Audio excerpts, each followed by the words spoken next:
রাজপথে বসে পড়েন। ভাইরা আমার, আজকে আমরা দাবি না নিয়ে ফিরবো? আমরা বসে থাকবো যতক্ষণ আমাদের দাবি মানা না হয়, খুনিদের গ্রেফতার করা না হয়, জিয়ার মসজিদ মাদ্রাসা প্রশাসনের অধীনে নেওয়া না হয়, আমরা কেউ ঘরে ফিরবো না। আমরা এখানে বসে থাকবো। নেতৃবৃন্দ আমাদেরকে যে নির্দেশনা দেয়, আমরা সেই নির্দেশ মোতাবেক যদি শাহাদাতের রক্ত দিয়ে রাজপথ রঞ্জিত করতে হয়, শহীদ হতে রাজি আছি।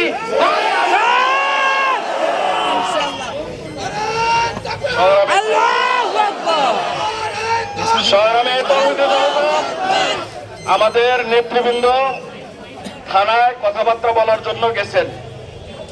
যদি কথাবার্তায় আমাদের পক্ষে আসে, আমরা মানতে রাজি। যদি প্রয়োজন হয়, আমাদের নেতৃবৃন্দ নির্দেশ দেয়, যদি নির্দেশ দেয় যে জিয়ার আস্তানা 30 মিনিটের মধ্যে মিছিল করে দেওয়া, এইরকম শক্তি আমাদের আছে কিনা? আমরা প্রস্তুত আছি কিনা?